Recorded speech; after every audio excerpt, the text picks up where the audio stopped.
pour Lyon, il n'y a pas de grand secret. Comme tous les adversaires de Marseille cette saison, ça passera par la capacité des Lyonnais à limiter l'influence de Lassana Diarra, qui est vraiment le joueur clé, le joueur majeur de l'OM depuis le début de la saison.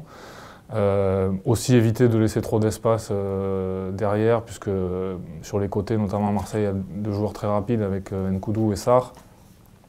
Voilà, Marseille est meilleur, nettement meilleur à l'extérieur qu'à la maison. Il reste sur 6 matchs sans défaite à l'extérieur, donc 5 victoires en Ligue 1. Donc voilà, pour Lyon, ça sera ça. Pour Marseille, éviter, je pense, de trop subir quand même. Et puis limiter aussi l'influence de Lacazette, qui avait fait mal aux Marseillais au match aller par ses déplacements, par ses appels d'envoi de la défense.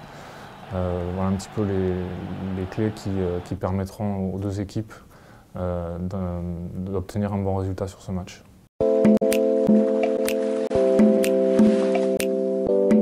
Pour l'instant, aucun des deux, puisqu'ils sont tous les deux à 7 points de Monaco qui est deuxième. On sait qu'il ne reste plus que la deuxième place pour une qualification directe pour la Ligue des Champions.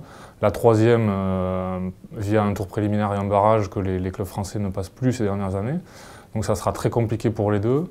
Je pense que peut-être que Lyon a un petit avantage avec un calendrier un peu moins chargé, puisqu'il ne joue plus la Coupe d'Europe, alors que Marseille va jouer les 16e de finale de la Ligue Europa en février. Après, les deux effectifs aujourd'hui sont sensiblement le même pouvoir. Donc, je pense que le match de dimanche pour cela est très important, dans la mesure où l'équipe qui perdra des points, ou si les deux équipes perdent des points, ça sera encore plus compliqué pour accrocher la deuxième place et même la troisième.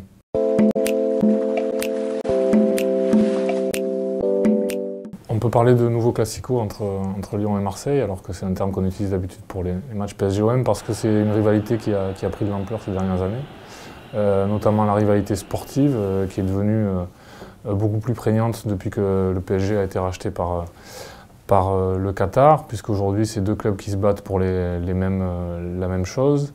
C'est une rivalité qui a aussi été entretenue par des joueurs qui sont passés d'un club à un autre, notamment l'été dernier avec Jérémy Morel et Mathieu Valbuena après un passage en Russie.